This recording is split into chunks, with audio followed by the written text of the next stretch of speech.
ግን መንግስትን ለመቃወም ብለው ጫካ የገቡ ቡድኖች እርስ በርስ የሚጣሉባቸው ምክንያቶች ምንድናቸው የሚለውን ነገር ግን ማየት ያስፈልጋል። አሁን አማርኛ ቋንቋ አፍ መፍቻ ሆኖ ራሱ የነሱን አቋም ካላቀነቀንክ የነሱን አቋም ካልተቀበልክ አማራ አይደለህም ለማለት ስቅቅ አይደለም። አፍጥጦ የወጣው አንድ ሰሞን ጉዳይ ምንድነው? መነሻችን አማራ መዳረሻችን ኢትዮጵያ የሚሉና ነው የለም መዳረሻችንም መነሻችንም አማራ ነው የሚሉ ያካየር ልዩነቶች አሉ። ትግላችን የት ነው መዳረሻው የት ነው? መሳይ መኮንን እንደዚህ አላሉም። እኔ ራሴ ጠየቅያቸው ይሄ ነገር እንደዚህ ልክ አይደለም። እነሱ 4 ኪሎ መግባት ህልም ስላላቸው እሱን ያረዝምባቸዋል፣ ምናልባትም ህልም ያደርግባቸዋል። ሁለተኛ ብዙዎቻችን እንዲሆን የምንፈልገው ጉዳዩ በሰላም እንዲቋጭ ስለሆነ እሱንም ደግሞ ያረዝመዋል።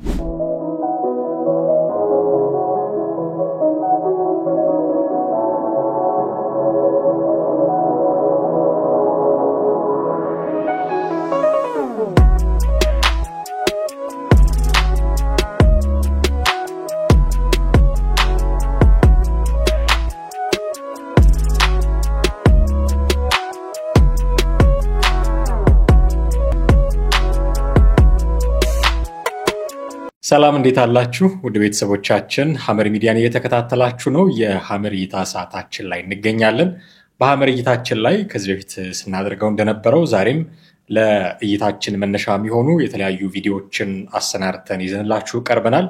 ከዛ እነዛ ደግሞ ቪዲዮዎች ላይ ሊነሱ የሚገባቸውን ጉዳዮች እያነሳሳን ቆይታ እናደርጋለን። እስከ ፕሮግራማችን ፍጻሜ ድረስ አብራችሁን ቆይታችሁ ተከታተሉን ዘንድ የአክብሮት ግብዣችን ነው።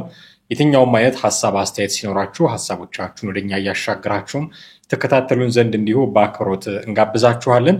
የዛሬው ፕሮግራማችን የሚያጠነጥነው በትላንትናው ዕለት አንድ የወጣ መግለጫ አለ የአማራ ፋኖ ህዝባዊ ድርጅት ጎንደር አካባቢ ያሉት በተለይ ያወጡት መግለጫ አለ። የዚህ መግለጫ መነሻው ምንድነው እና እንዲህ አይነት መግለጫዎች እንዲወጡ ያስቻሉት ጉዳዮች ምንድናቸው? በመግለጫ በሚወጣጡት የቃላት ጦርነት በከፈቱ ወገኖች መካከል ያሉ ልዩነቶች ምንድናቸው የሚሉትን ጉዳዮች ለመዳሰስ ነው ሙከራ የምናደርገው። ብዙ ነገር አንልም የሚታወቅ ነገር ስለሆነ፣ ግን ትላንትና የወጣው መግለጫ ትንሽ ጉዳዩን እንድናነሳው ስለሚያስገድደን እሱን እያነሳሳን ቆይታ እናደርጋለን። ፕሮግራሙን አዘጋጆች የማቀርብላችሁ አማሃ ደገፋ ነኝ። አብራችሁን ቆዩ። እንግዲህ እንደሚታወቀው ፋኖና መከላከያ አማራ ክልል ውስጥ ረዘም ላለ ጊዜ ግጭት ውስጥ እንዳሉ ይታወቃል። ጦርነት እያደረጉ ነው፣ ውጊያ ውስጥ ነው ያሉት። ለዚህ ውጊያ መነሻ የሆኑ በርካታ ጉዳዮች ቢኖሩም ከዚህ ውጊያ ግን ጎን ለጎን የጎንዮሽ ውጊያ ልንለው በመንችለው ሁኔታ ጎን ለጎን የሚደረጉ ውጊያዎች አሉ። እነዚህ ውጊያዎች ከሰሞኑ ያመጧቸው አንዳንድ ነገሮች አሉ። ይታወቃል የዘመነ ካሴ የእስክንድር ነጋ ቡድን እየተባሉ ለመከፋፈልም የምንችል ይመስለኛል። አሁን ባለው ሁኔታ ሁለቱ ሰዎች ናቸው በጣም በገነነ ሁኔታ እንዲህ አይነት የግሩፕ በመፍጠር ሂደት ውስጥ ያሉት። በርካታ ፋኖን የሚመሩ ሰዎች አሉ። በቅርቡ ትኩረት ስበው የነበሩት እነ ብርጋዴር ጀነራል ተፈራ ማሞንን ማንሳት እንችላለን። እነ ምሬ ወዳጁን ማንሳት እንችላለን። እነ ኮሎኔል ፋንታውን ሙሐባ እነ ሀብቴ ወልዴን ማነሳሳት እንችላለን። እነዚህ ሁሉ ግን የእስክንድርና የዘመነ በሚባሉ ሁለት አንጃዎች ውስጥ ሊጠቃለሉ የሚችሉ ናቸውና በልዩነታቸው በምን እንደሆነ ምናልባት በኋላ ላይ እናነሳ ይሆናል። ግን በየትኛውም መንገድ ልዩነት ቢኖራቸው ወይ በእስክንድር ነጋ አስተሳሰብ ውስጥ ናቸው ወይ በዘመነ ካሴ አስተሳሰብ ውስጥ ናቸው። ስለዚህ ሁለት ግሩፖች አሉ ማለት ነው። እነዚህ ሁለት ግሩፖች ከሰሞኑ የገጠማቸው መለያየት ምንድነው? መግለጫ መወጣጣት ደረጃ ያደረሳቸው ጉዳይ ምንድነው የሚለውን ጉዳይ ከሞላ ጎደል መዳሰስ ያስፈልጋል። ዘመቻ አንድነት የሚባል ዘመቻ በፋኖ በኩል ተጀምሮ 21 እንደዚህ ቀናት እንዳስቆጠረ ይታወቃል። የዚህ ዘመቻ ዋና አስፈላጊነት እንደሚባለው ፋኖ እንደሚለው የመንግስትን አቅም ማዳከም ብቻ አይደለም፣ የጎንዮሽ ትግልም አለው። በተለይም እነ እስክንድር ነጋን አንዳች ነገር ማድረግ ነው የዚህ ዘመቻ አንድነት ዓላማ ብለው የሚጠረጥሩ ሰዎች አሉ። ይህንን ጥርጥር በእርግጥም እውነት ነው እንዲባል ደግሞ የሚያደርጉ በግልጽ የተነገሩ ንግግሮችም ደግሞ አሉ። ለዚህ ምሳሌ አድርገን የምናነሳው ፋኖ ማርሸት ፀሐዩ ነው። ፋኖ ማርሸት ፀሐዩ የጎጃም ፋኖ ህዝብ ግንኙነት ኃላፊ እንደሆነ ይታወቃል። ከዚህ ከዘመቻ አንድነት ጋር ተያይዞ በሚሰጣቸው የየቀኑ መግለጫዎች ውስጥ በአንድ ወቅት እንዲህ ብሏል። እስኪ እሱን ሰምተን ተከታትለነው እንመለሳለን። እነዚህ ኃይሎች አፋዶች ፋፍዴኖችና ብልጽግናዎች ስማቸው ሶስት ነው። ግብራቸው መዳረሻቸው አንድ ነው። ከአማራ ትከሻ መውረድ አለባቸው። አንጠልጥለን እናወርዳቸዋለን። ጀምረናቸዋል፣ እንጨርሳቸዋለን። እንደሰማችሁት ፋኖ ማርሸት ፀሐይ ጀምረናቸዋል፣ እንጨርሳቸዋለን የሚላቸው ወገኖች ውስጥ መካከል አንዱ አፋሕድ ነው። የአማራ ፋኖ ህዝባዊ ድርጅት ማለት ነው። አፋሕድን የመሰረተው እስክንድር ነጋ ነው ይታወቃል። በአንድ ወቅት ወጥቶ መሪነቴን እለቃለሁ ምናምን የሚሉ መግለጫዎች ሰጥቶ ነበረ። ምን ላይ ደረሰ እሱ ጉዳይ ብዙ አናቅም።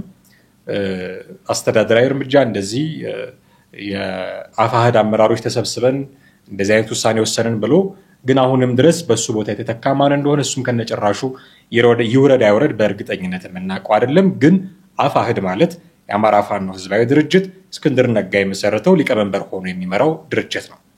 አፋሕድ፣ ፋፌድ፣ ሳልሳዊ ብአዴን ምናምን እያሉ አማራ ፖለቲካ ውስጥ በነገራችን ላይ ስም መስጠት በጣም የተለመደ ጉዳይ ነው። በተለይም ፋኖ ውስጥ እና ምንድነው ሳልሳዊ ብአዴን እንደዚህ እየተባባሉ ባንዳ ተለጣፊ እንደዚህ የተባባሉ ስም እየተሰጣጡ ብቻ ይፈራረጃሉ ያሉት እና አፋሕድን ጀምረናቸዋል እንጨርሳቸዋለን የሚል መግለጫ ሲሰጥ የምንሰማው ፋኖ ማርሸት ፀሐይ ነው።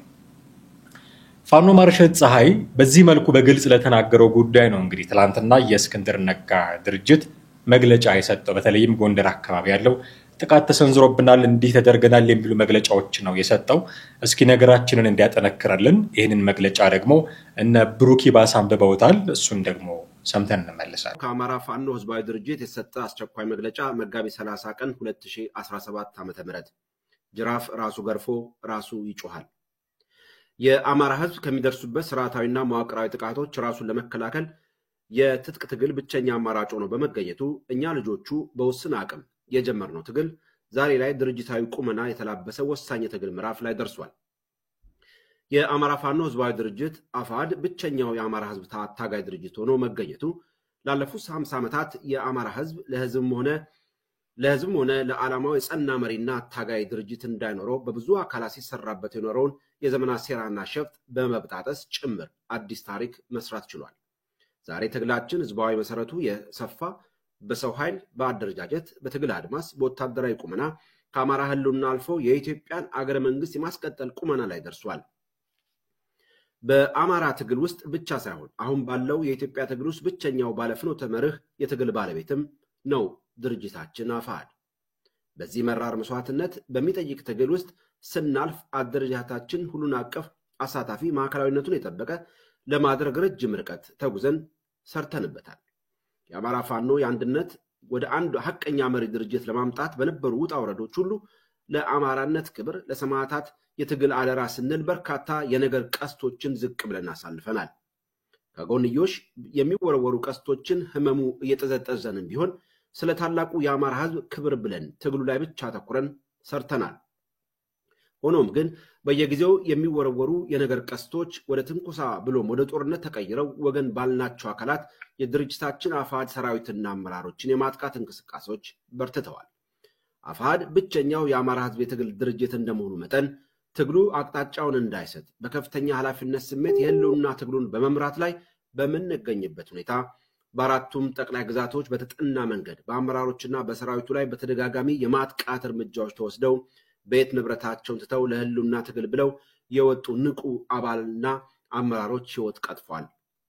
የታችኛው ሰራዊት አብሮ የሚታገል የጋራ መስዋዕትነት የሚቀበለው ነው እያለ ድርጅት ያልመሰረቱ የተወሰኑ ግለሰቦች አመራሮች ከተመሰረተው አማራ አቀፍ ድርጅት ጋር በቅንነት አብሮ ከመስራት ወይንም አማራጭ ሐሳብ የያዘ ድርጅት ከመመስረት ይልቅ ለአማራ ህዝብ አንድያ የሆነውን ድርጅት ለማፍረስ 9 ወር ሙሉ ያለመታከት ሰርተዋል።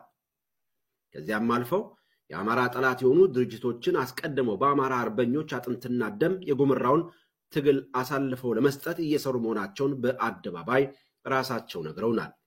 ከፋፋይ የሆኑ ቃል አቀባይ ሚዲያዎቻቸውም ይህንኑ ጉዳይ አንዴ ለማሳመን ሌላ ጊዜም ለማስተባበል ነገሩ አንቺው ታመጪው አንቺው ታሮጭ ሆኖባቸው ይደከሙበት ርቀት በአርምሞ ታዝበናል። ከቃላት ባሻገርም ለዚህ ያልተቀደሰ ጋብቻ እንቅፋት ይሆናሉ ብለው ያሰቧቸውን የነቁ የአማራ አርበኞችን ለማጥቃት ሲሉ በጎንደር ጠቅላይ ግዛት ደቡባዊ ቀጠናዎች ላይ በድርጅታችን አመራሮችና ሰራዊታችን ላይ በሽምግልና ሰበብ ከበባ እያደረጉ ትጥቅ ማስፈታትና ተከታታይ ጥቃት እየከፈቱ መሆኑ ህዝባችን የአይን ምስክር ነው። ስለዚህ እንደሰማችሁት የአማራ ፋኖ ህዝባዊ ድርጅት በድርጅት ውስጥ ባልታቀፉ በሚላቸው ምክንያቱም የአማራ ብቸኛ ድርጅት አፋሕድ ብሎ ስለሚያምን ከዚህ ውጭ የሆኑ ሰዎች እርምጃ እየወሰዱብን ነው፣ ይህንን ህዝባችን ሊያውቅልን ይገባል፣ አላማቸውን በግልጽ ሲናገሩ ነበር የሚል መግለጫ ነው የወጣው። በግልጽ ሲናገሩ ነበር ኢኔሴንስ ቅድም የሰማነው የነፋኖ ማርሸት አይነት መግለጫ ጀምረናቸዋል እንጨርሳቸዋለን የሚለው አይነት። ስለዚህ በድርጅት ውስጥ ያልታቀፉ እንደ አይነት ሰዎች ውጊያ ከፍተውብናል፣ ጦርነት ከፍተውብናል የሚል መግለጫ ነው የሚሰጠው ማለት ነው። ረጅም ነው መግለጫው። ለፕሮግራማችን ግብአት ግን ይህንን መርጠ ነው። እንግዲህ ትግሉን የሚያረዝመው ይሄ ነው። በነገራችን ላይ አንድም ትግሉን የሚያረዝመው ማለቴ እነሱ ተጠናክረው አንድ ሆነው ቢመጡ መንግስትን አሸንፈው ቶሎ ጦርነቱ ያልቃል ከሚል አንግል ብቻ ሳይሆን ሰላምም ለመፍጠር ቢሆን ለሚደረገው ጥረት አንዱ ሳንካ እርስ በርስ መከፋፈላቸው ነው። መንግስት ከፋኖ የተወሰኑ አካሎች ጋር ንግግር ጀምሬያለሁ ብሎ በተደጋጋሚ ሲናገር ሰምተነዋል። በጠቅላይ ሚኒስትሩም ደረጃ ቢሆን ማለቴ ነው። ግን ወጥ አይደለም። ከመንግስት ጋር የሚነጋገረውን ቡድን የሚፈርጀው የሆነ ቡድን አለ። ለዚህ ደግሞ ፈርታይል ግራውንድ የሚያመቻቸው እንዲህ አይነት በመካከላቸው ያሉ ግጭቶች ናቸው። ስለዚህ በአንድም በሌላም መልኩ እነሱም ተጠናክረን ወደ 4 ኪሎ እንሄዳለን ለሚሉት መንገዳቸውም ቢሆን ጉዳዩን በሰላም መፍታት ያስችላል የሚል ደግሞ ተስፋም ካለ ለሁለቱም እንዲህ አይነት የእርስ በርስ መከፋፈል የጎንዮሽ ውጊያ ትግሉን በጣም የሚያራዝመው ነው ብዬ አስባለሁኝ። ይሄ ነው የጎንዮሽ ትግል ነው ትግሉን የሚያራዝመው። ግን መንግስትን ለመቃወም ብለው ጫካ የገቡ ቡድኖች እርስ በርስ የሚጣሉባቸው ምክንያቶች ምንድን ናቸው የሚለውን ነገር ግን ማየት ያስፈልጋል። አሁን ግልጽ የሆነ ልዩነት እያየን ነው። ጀምረናቸዋል እንጨርሳቸዋለን የሚል ግሩፕ አለ። ጥቃት ተከፍቶብናል ህዝብ ይወቅልን ደግሞ የሚል ሌላ ግሩፕ አለ። በመግለጫ የሚጣሉ መሬት ላይ ያለውን ነገር ደግሞ እንደምንሰማው ጀምረናቸዋል የሚል አለ፣ ተወግተናል የሚል አለ። ስለዚህ ውጊያም አለ፣ መተኳኮስም አለ ማለት ነው። ምንድነው የሚፈጥረው? አላማቸው መንግስትን ማስወገድ ሆኖ ሳለ አንድ አይነት አላማ ይዘው እየተንቀሳቀሱ ሳለ ለምንድነው በመካከላቸው እንዲህ አይነት ችግር የሚፈጥረው የሚል ጉዳይ ማንሳት ይገባናል። በጥቂቱ እንደዚህ ምክንያቶች ማየት ይገባናል። ኢትዮጵያ ውስጥ ብቻ አይደለም፣ አማራ ክልል ብቻ አይደለም፣ ሌላም ዓለም ላይ የአንቲ ገቨርንመንት ሆነው ጫካ የገቡ ሬብልስ ልንላቸው እንችላለን። አትበሉን እንደሚሉ ግልጽ ነው። ባለው ሁኔታ ግን ልንላቸው እንችላለን ብዬ አስባለሁ። ግን እንደው እንዲያግባባን የትኛውም የታጠቀ ግሩፕ የትኛውም ተቋሚ ጫካ የገባ ሁሉ አንቲ ገቨርንመንት የሆነ ሁሉ ለምንድን ነው እርስ በርሱ የሚጋጨው? ለምንድን ነው እርስ በርሱ የሚጣላው? የሚሉትን አንድ ሁለት ብለን ምክንያቶች ማንሳት የሚገባን ይመስለኛል። የመጀመሪያው ምክንያት የአይዲዮሎጂ ዲፈረንስ ነው የሚሆነው። የአንዱ ግሩፕ አይዲዮሎጂ እና የሌላው ግሩፕ አይዲዮሎጂ ሲለያይ እንዲህ አይነት ጉዳዮች መፈጠራቸው አይቀርም። ግን ኢናወር ኬዝ በፋኖ ጉዳይ አይዲዮሎጂ ያላቸው ወይ የሚለውን እርግጠኛ ሆኖ መናገር አይቻልም። ስለዚህ እስክንድር ነጋና ዘመነ ካሴ የጎጃም ፋኖና አፋሕድ የተጣሉት የተለያዩት በአይዲዮሎጂ ነው ብለን እንድንናገር የሚያስችል መደላድል የለም። አፋችንን ሞልተን እንደዛ መናገር እንችላለን ብዬ አላስብም። ግን መነሻ ሊሆን ይችላል የአይዲዮሎጂ ዲፈረንስ። ከዛ ውጪ የፓወር ስትራግልም ደግሞ አንዱ መነሻ ነው የሚሆነው። ፓወር ስትራግል ሲባል የበላይነትን ለመውሰድ እኔ ነኝ ባለስልጣን፣ እኔ ነኝ የዚህ ነገር አድራጊ ፈጣሪ፣ እኔ ያልጋግርኩት እንጀራ ይሻግታል፣ ሊትራሊ እንደዛ እንደማለት ነው። እኔ ያልወጠወጥኩት ወጥ ይጎረናል ብሎ እንደማሰብ፣ ኃይሉን መያዝ ያለብኝ እኔ ነኝ፣ ሁሉን ነገር ማድረግ ያለብኝ እኔ ነኝ፣ እኔ ያልኩት ነው መሆን ያለበት የሚል የኃይል የበላይነትን ለመውሰድ የሚደረግ የፓወር ስትራግልም ደግሞ የመለያያ ሚንስ ሊሆናቸው ይችላል። ከዛ ውጪ ኤትኒክ ዲቪዥን ነው በመካከላቸው። አንድ አማራንን ብለው ቢታገሉም በመካከላቸው ግን የተለያየ ሴግመንት ደግሞ አላቸው። ወሎዬነን፣ አማራ ምንድነው፣ ጎጃሜነን፣ ጎንደሬነን፣ ሸዋዬነን እየተባባሉ እርስ በርሳቸው የሚከፋፈሉባቸው በርካታ ነገሮች ስላሉ የኤትኒክ ዲቪዥኑም በራሱ በተለይ በጣም ደግሞ ከሮ የሚመጣው የዚህ የአማራ ፖለቲካ ላይ ፋኖ የሚሰራበት የአማራ ፖለቲካ ላይ አማራነትን የሚሰጡህም የሚነሱህም የሚመስላቸው በርካታ ሰዎች አሉ። የእነሱን አቋም የማያቀነቀን ሰው ካለ ነው አንተ አማራ አይደለህም ለማለት ስቅቅ አይላቸውም። አማርኛ እየተናገረ ጎጃም ወይ ጎንደር ተወልዶ አሁን አማራ ነው ተብሎ ህገ መንግስቱ በከለለው መሬት ውስጥ እየኖረ ስለ ደም ጥራት ባናወራ ጥሩ ነው። ኢትዮጵያ ፖለቲካ ውስጥ ጥርት ያለ የደም ጥራት ያለው አማራ፣ ጥርት ያለ የደም ጥራት ያለው ኦሮሞ አለ ብሎ ለማለት በጣም አስቸጋሪ ነው የሚሆነው። በአብዛኛው ሚክስድ ነው ብዬ አስባለሁ። እሱን ለዚህ ክራይቴሪያ ማድረግ ይቸግራል ብዬ አስባለሁ። ግን ባለው ሁኔታ አሁን ህገ መንግስቱ የከለለው በቋንቋ እና በብሔር ነው በሚለው አማራ የሚባል ክልል ውስጥ እዛ ውስጥ የሚኖር እና ጎጃሜ ጎንደሬ እንደዚህ የሆነው ሁሉ አማርኛ ቋንቋ አፍ መፍቻ ሆኖ ራሱ የነሱን አቋም ካላቀነቀንክ የነሱን አቋም ካልተቀበልክ አማራ አይደለህም ለማለት ስቅቅ አይላቸውም። ስለዚህ በአማራ ነህ ወይ አይደለህም በሚልም ሊለያዩ ይችላሉ። አማራነቱን እንኳን ተቀብለው ኤትኒክ ዲቪዥን ደግሞ መካከላቸው ሊኖር ይችላል። በጎጥ በወንዝ በሆነ ነገር ደግሞ ሊከፋፈሉ ይችላሉ እና ጎጃሜ ጎንደሬ በሚል እንዲህም ሊከፋፈሉ ይችላሉ። ምናልባት ይሄም ደግሞ አንዱ መለያያ ሊሆን ይችላል። ከዛ ውጪ ሊለያዩበት የሚችለው ነገር ኤክስተርናል ሰፖርት ነው። ፋኖ ከምንለው ማዕቀፍ ውጪ ያለ ኤክስተርናል ሰፖርት፣ ለምሳሌ በዚህ በሰሞኑ ኬዝ ቲፒኤልኤፍን ማንሳት እንችላለን። ከቲፒኤልኤፍ ጋር አብረን እንሰራለን አንሰራም በሚልም ሊለያዩ ይችላሉ። እነ እስክንድር ነጋ ከቲፒኤልኤፍ ጋር አብረን አንሰራም ከአማራ ጋር ሂሳብ አወራርዳለሁ ብለው የተነሳ ድርጅት ነው። አማራን እዚህ ደረጃ ያደረሰው እሱ ነው ብለው ያምናሉ። የለም ከቲፒኤልኤፍ ጋር መስራት አለብን ብለው የሚናገሩ እንደነ ብርጋዴር ጀነራል ተፈራ ማሞ አሉ። ሰምሃው እነ የጎጃም ፋኖችም እነ ዘመነ ካሴም እነ አስረስ ማረዳምጤም እነ ቅድም የሰማነው ፋኖ ቃል አቀባዩ ማን ነው ማርሸት ፀሐዩም ሰምሃው የሚቀበሉት ጉዳይ ስለሆነ ኤክስተርናል ሰፖርትም ደግሞ መለያያ ሊሆናቸው ይችላል። ኤክስተርናል ሰፖርት ኢን ኤሴንስ ኢን አወር ኬዝ ቲፒኤልኤፍን አንስተናል። ቲፒኤልኤፍ በእነ ጀነራል ምግቤ በኩል የሚሰጣቸው ድጋፍ ካለ እሱን እንፈልጋለን አንፈልግም፣ እንተባበራለን አንተባበርም በሚል ምክንያት ሊለያዩ ይችላሉ ማለት ነው። ከዛ ውጪ ፐርሰናል ኢሹዎችንም ልናነሳ እንችላለን። እውነቱን ለመናገር አሁን ባለው ሁኔታ ቅድም ለመግለጽ እንደሞከር ነው የዘመነ ካሴና የእስክንድር ነጋ ቡድኖች ተብሎ ሊከፈል በሚችል ሁኔታ የፐርሰናል ኬዝም ልናነሳ እንችላለን። አንዳንድ ጊዜ የሚያነሷቸው ጉዳዮች ምርር ያሉ በጣም ከትግል ደረጃ የወረዱ የአንድ ሰው ማንነት ላይ የሚያጠነጥሉ የሆኑና ፐርሰናል ይሆናሉ ጉዳዮቹ። ከኔ ጋር አብሮ በልቶ ከኔ ጋር አብሮ ጠጥቶ ከኔ ጋር አብሮ ታስሮ ከኔ ጋር አብሮ ታግሎ የሚሉ ጉዳዮች ይነሱና ጉዳዩ በጣም ፐርሰናል ይሆናል። የመሪዎቹ ጉዳይ ማለት ነው።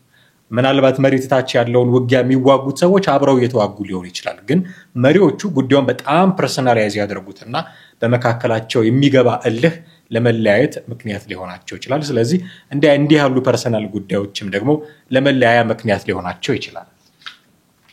ሌሎች ጉዳዮችን እናነሳ እንችላለን። የሪሶርስ ጉዳይም ደግሞ ሊነሳ ይችላል። ሪሶርስ በሀብትን የመቆጣጠር አሁን ሀብት ስንል በፋኖ ጉዳይ እንደው ያን ያህል የሚያወላዳ ሀብት ኖሯቸው አይደለም። ግን ከዲያስፖራው አካባቢ የሚመጣ ዶላር ካለ አሁን ካልደረቀ ምንጩ ካልደረቀ መጀመሪያ አካባቢ በደንብ ፈንድ ይደረጉ እንደነበረ እናስታውሳለን። አሁን ግን በመካከላቸው ካለው ጠብ የተነሳ ምናልባት የዶላር ምንጩ ደርቆ ይሆን የሚል ስጋትም አለኝ። ለዛም ሊሆን ይችላል ብዙ ጊዜ አሁን ስለ ዶላር ሲነሳ ብዙም አንሰማ። ግን ካለ ያ የዶላር ምንጩ ካለ እና ደግሞ መንግስት እንደሚያማቸው ዘርፈው የሚያገኙት ካለ ዘርፈዋል እያልኩ አይደለም፣ ግን መንግስት ያንን ይላል። ዘርፈው የሚያገኙትም ካለ በምንም ሚንስ የሚያገኙት ሪሶርስ ካለ እሱን የመቆጣጠር እሱ ላይ አዛዥ ናዛዥ የመሆን ፍላጎትም ደግሞ በሁለት የተለያዩ ግሩፖች መካከል ጠብ ሊፈጠር ይችላል። በመጨረሻ ማንሳት የሚገባን ታክቲካል ዲስአግሪመንት ነው የሚሆነው። የታክቲክ ጉዳይ በዚህ እጅ በዚህ በኩል አድርጌ ዓላማዬን አሳካለሁ የሚል የታክቲክ ጉዳይ ደግሞ እንዲሁ መለያያ ይሆናል። አሁን የታክቲክ ጉዳይ ስናነሳ በጣም በግልጽ አፍጥጦ የወጣው አንድ ሰሞን ጉዳይ ምንድን ነው? መነሻችን አማራ መዳረሻችን ኢትዮጵያ የሚሉና ኖ የለም መዳረሻችንም መነሻችንም አማራ ነው የሚሉ የአካሄድ ልዩነቶች አሉ። ትግላችን የት ነው መዳረሻው የት ነው? 4 ኪሎ ገብቶ ኢትዮጵያን ማስተዳደር ነው ወይስ አማራ ክልል መቆጣጠር ነው? የት ድረስ ነው የምንቋጨው? ትግላችን ሄዶ መቋጫው የት ነው የሚሉ የአካሄድ ልዩነቶች ምናልባትም ከፍ ሲሉ የስትራቴጂክ እቅድም ልዩነቶች ሊሆኑ ይችላሉ። እንዲህ አይነት ልዩነቶች ሊኖሩ ይችላሉ። ከዚህ አንጻር መነሻችን አማራ መዳረሻችን ኢትዮጵያ ሲሉ የምንሰማቸው በእስክንድር ነጋ ዙሪያ ያሉ ሰዎች ናቸው። እስክንድር ነጋም ደጋግሞ ይህን ነገር ሲናገረው የምንሰማው ነው የሚሆነው። እንደውም አንዱን ምናልባት እንደው ከባዶ ሜዳ ዘግረን ያመጣነው ነገር እንዳልሆነ ለማሳየት ግብአት እንዲሆን ለፕሮግራማችን አንዱን የእስክንድር ነጋን መነሻችን አማራ መዳረሻችን ኢትዮጵያ ያለበትን ምስል ወድምጽ ቪዲዮም ጋብዛችሁና እንመለሳለን። በዚህ አጋጣሚ በሐሰት ለተፈጸመበት የስም ማጥፋት ዘመቻ ሁሉ በተጨበጭ ቢሆንም የተጎዳንም ቢሆን ለአማራና ለፋኖ አንድነት ቅድሚያ በመስጠት ሁሉን መቻላችንን ህዝብ እንዲያውቅልን እንሻለን። ትላንትም ዛሬም ነገም ሙሉ ትኩረታችን በፈጣሪ ፍቃድ በድል ለማጠናቀቅ ቆርጠን በተነሳ ነው የህልውና ትግል ላይ ብቻ ይሆናል። አመሰግናለሁ። መነሻችን አማራ፣ መዳረሻችን ኢትዮጵያ። ክብር ለአማራ ህልውና ሲታገሉ ለተሰዉ ፋኖ ሰማዕታት። እንደሰማችሁት እስክንድር ነጋ በግልጽ መነሻችን አማራ መዳረሻችን ኢትዮጵያ የሚል አስተሳሰብ ነው ያራመደው። ይህንን አስተሳሰብ የተቃረኑ መነሻችንም መድረሻችንም አማራ ነው የሚል ንግግር የተናገሩ በርካታ የፋኖ ሰዎች አሉ። አይ አላሉም ብሎ ደግሞ አይኑን በጨዋጥ ቦጠም መጥቶ የካደ ደግሞ በቅርቡ ሰው አለ፣ መሳይ መኮንን እንደዚህ አላሉም፣ እኔ ራሴ ጠየቂያቸው ይሄ ነገር እንደዚህ ልክ አይደለም ብለዋል። በእርግጥ ልክ አይደለም ብለዋል። መነሻችን አማራ መዳረሻችን አማራም ነው ግን ብለዋል። ክደው ነው እነሱ የካዱትን ክህደት ይዞ መጥቶ ነው መሳይ መኮንንም የካደው እንጂ ብለዋል። መጀመሪያ እንደውም የመሳይ መኮንንን እንዲህ አይነት ነገር አላሉም የሚልበትን ቪዲዮ ሞገስ ትንሽ እንደውም ሞግቶታል። እዛ ላይ ያነሳቸው እርስ በርስ የሚጣረሱ ጉዳዮችም አሉ።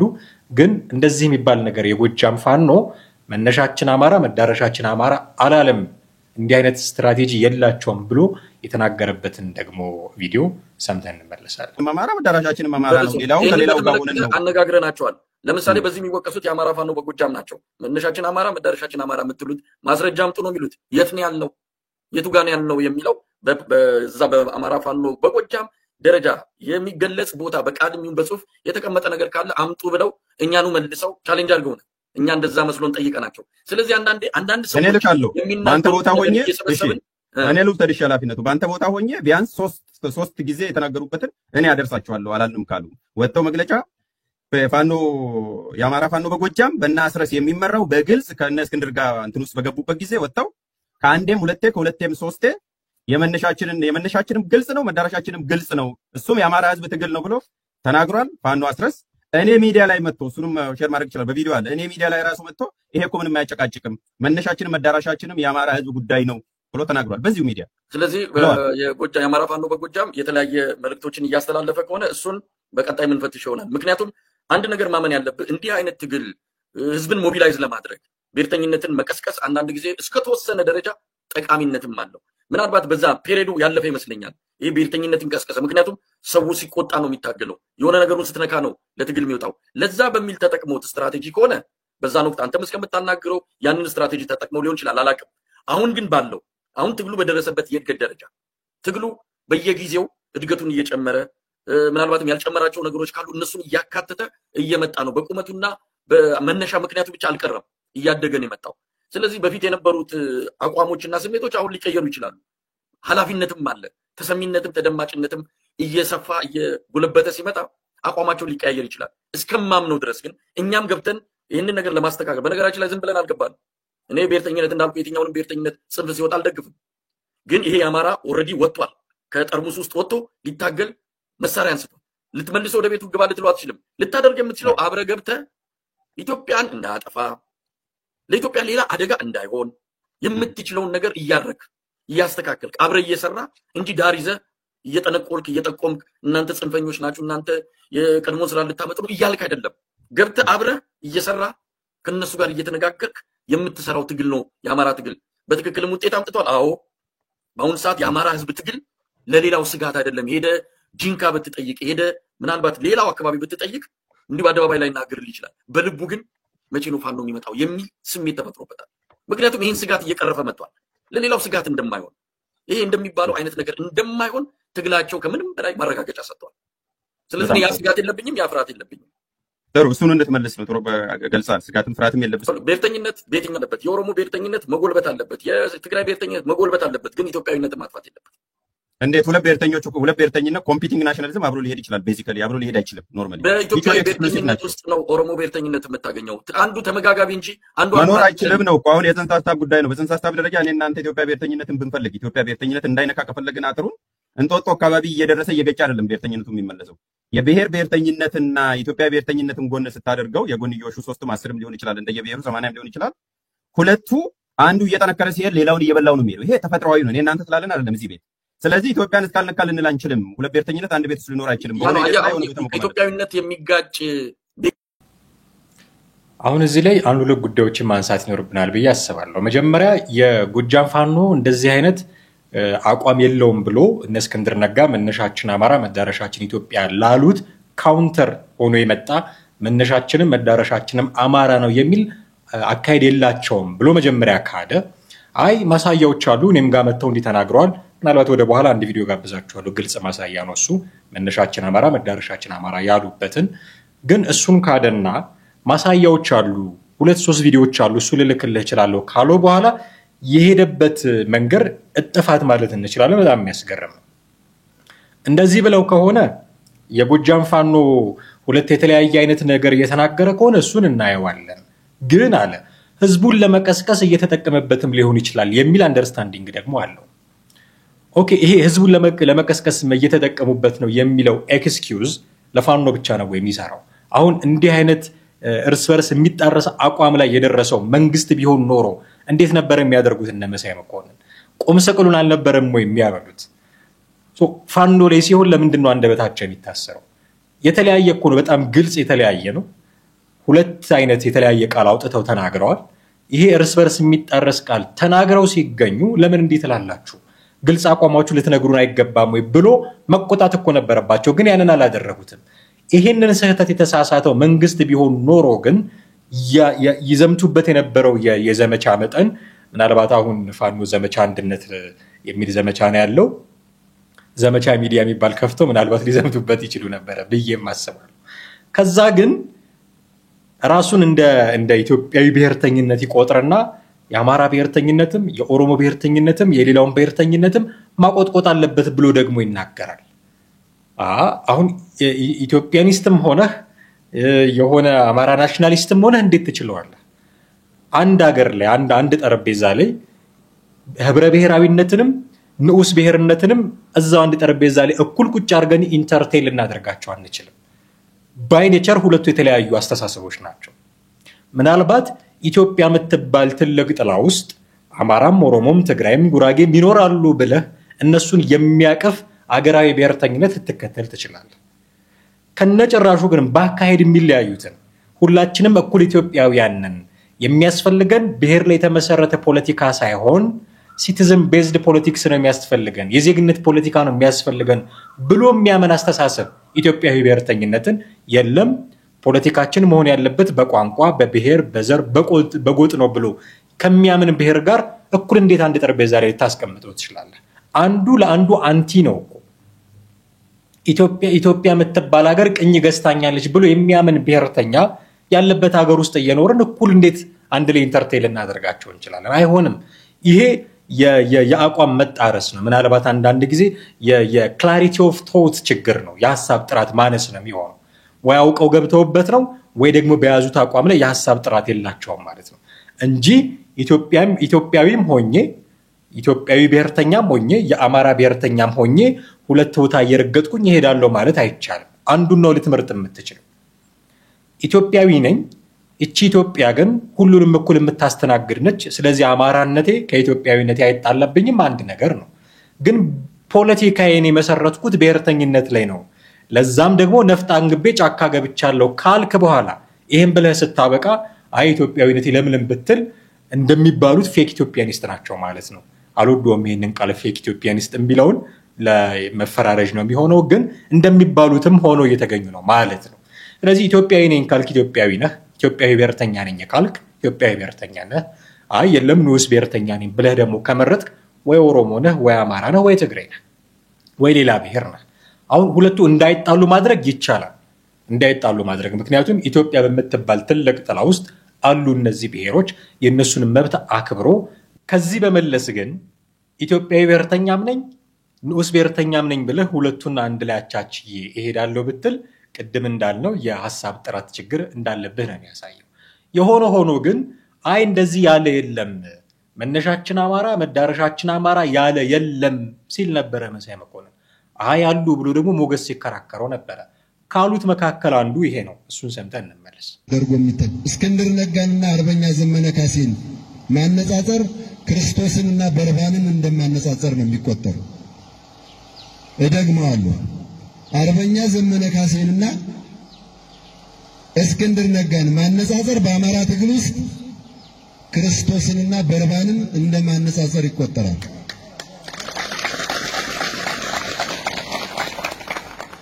አዎ የግለሰቦች ሳይሆን እንደተናገረው የርዕዮተ ዓለም ልዩነት ነው ያለው።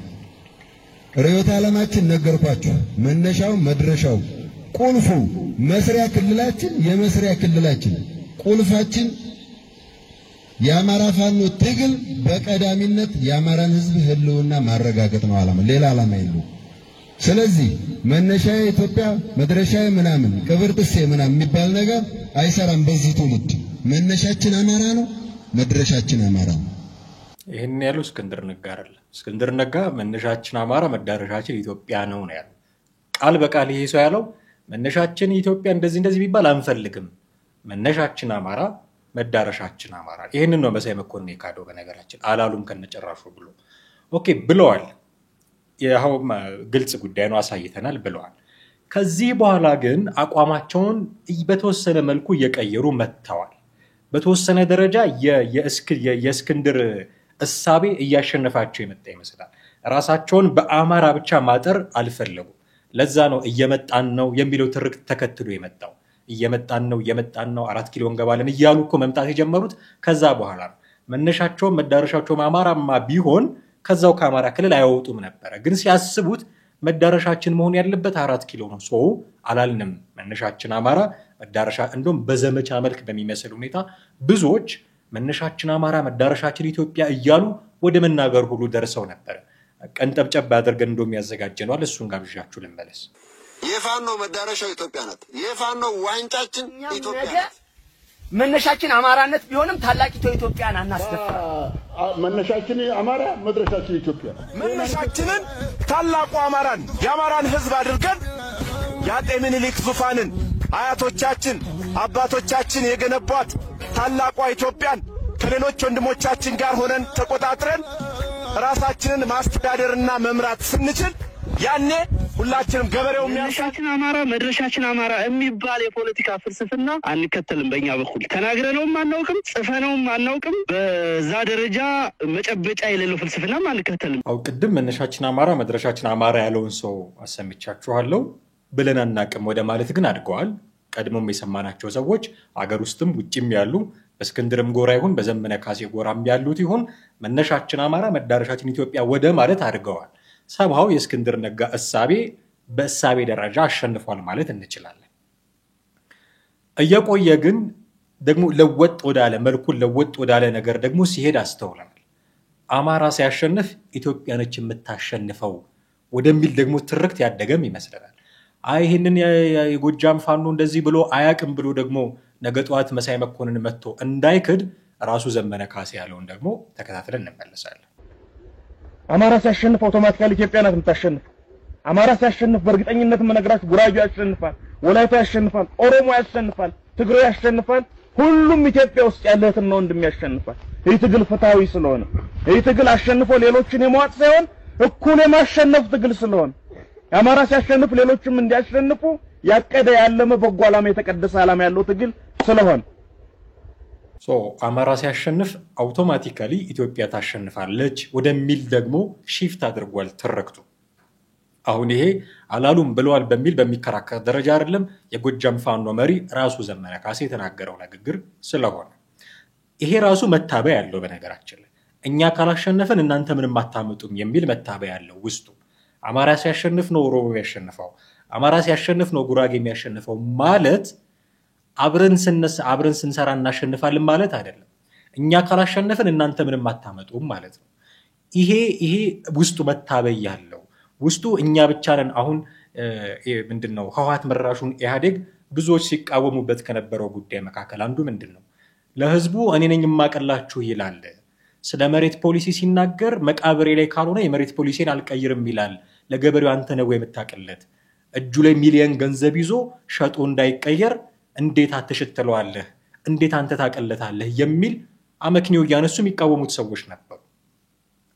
አማራ ሲያሸንፍ ነው ኢትዮጵያ የሚያሸንፈው ማለት እኔ ነኝ የማቀልህ፣ ትግሉን ታገየልህ፣ አሁን ያለውን መንግስት ቀይሬልህ ተሸንፈው ነው እንግዲህ አሁን ይሸነፋል ብለን አስበን ነው አናቅም ነገ ከነገ ወዲያ የሚመጣውን አሸንፍልህ ነፃ ማውጣ እኔ ሳሸንፍ ነው የምታሸንፈው መላው ኢትዮጵያ የሚል መታበያ ያለው ውስጡ።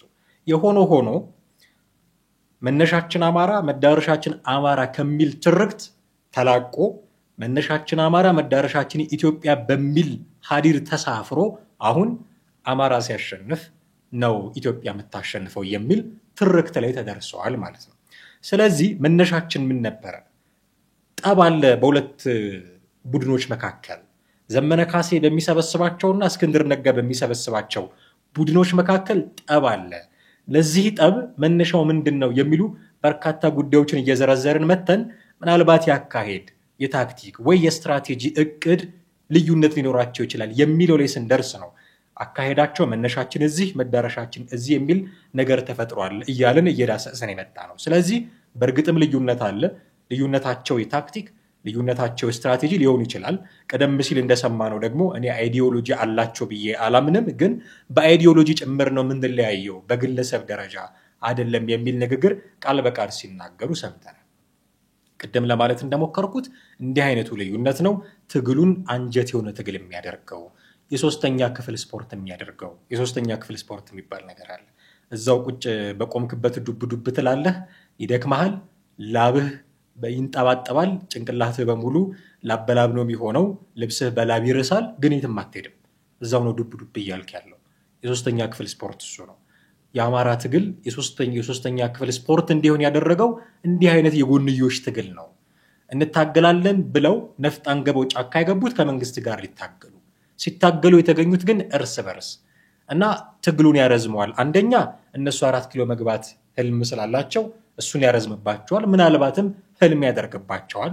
ሁለተኛ ብዙዎቻችን እንዲሆን የምንፈልገው ጉዳዩ በሰላም እንዲቋጭ ስለሆነ እሱንም ደግሞ ያረዝመዋል። አንድ የሆነ ሰብሰብ ያለ ኃይል ቢኖር ኖሮ እርስ በርስ የማይታኮስ በቃላት የማይዋጋ እርስ በርስ የማይፈራረጅ አንድ ኃይል ኖሮ ቢሆን ኖሮ ደግሞ ጉዳዩን በሰላም ለመቋጨት ይመች ነበረ። ያ እንዳይሆን ያደረገው ግን ቅድም በመግቢያችን ላይ በመግለጫ ደረጃ ሲናገሩ እንደሰማናቸው መታኮስም ደረጃ የደረሰ የእርስ በርስ ትግል ስላለ የጎንዮሽ ትግል ስላለ ነው ማለት ነው። የሆነ ሆኖ ግን ይህን የጎንዮሽ ትግል ያመጣው ምንድነው ብለን ካልን ያካሄድ የስትራቴጂ ምናልባትም የታክቲክ ጉዳዮች ናቸው ብዬ አስባለሁ። እነዚህ ጉዳዮች እንግዲህ አሁን ባለው የፋኖ ትግል ውስጥ መሬት ረግጠው እርስ በርስ እያጣሏቸው እያታኮሷቸውም ጭምር ያሉ ጉዳዮች ናቸው። አንዳንድ ቦታ ላይ ምናልባት ልዩነታችንን በንግግር ብንፈታ የሚል ምክር ሀሳብ የሚያቀርቡ አሉ። which is በጣም ጥሩ። እርስ በርሳቸው በመካከላቸው ያለውን ጉዳይ በንግግር ፈተው ሲያበቁ ግን የነሱ በንግግር ጉዳያቸውን መፍታታቸው መንግስትን ለመውጋት ደግሞ መዋል የለበትም። ከመንግስትም ጋር እንደዚሁ በንግግር ጉዳዮቻቸውን ቢፈቱ ምናልባት አሁን አማራ ክልል ውስጥ ከትምህርት ውጭ የሆኑ በሚሊዮን የሚቆጠሩ ህፃናትን ልንደርስላቸው እንችል ይሆናል ብዬ አስባለሁ። እነዚህን ጉዳዮች ለማነሳሳት ነው እነዚህን ቪዲዮዎች አዘጋጅተን ዛሬ ወደ እናንተ መድረስ ያስፈለገን። የዛሬው የሐመር እይታ ፕሮግራማችን ይህንን ይመስል ነበረ። አብራችሁን ቆይታችሁ ስለተከታተላችሁን በእውነት እጅግ አድርገን እናመሰግናለን። ኦፍኮርስ ሀሳብ አስተያየቶች ይኖራችኋል። በተለመደው መልኩ ከስር በምታዩት ስልክ ቁጥራችን በኩል ጻፉልን፣ ደውሉልን። ለፕሮግራማችን ግብአት ይሆነናል። እሱን ማድረጋችሁን አትዘንጉ። በሚቀጥለው ፕሮግራማችን በሌላ ርዕሰ ጉዳይ ደግሞ እንዲሆን ጠብቃችኋለን። ለዛሬው ግን እጅግ አድርገን እያመሰገንን እንሰናበታችኋለን። ጤና ይስጥልን።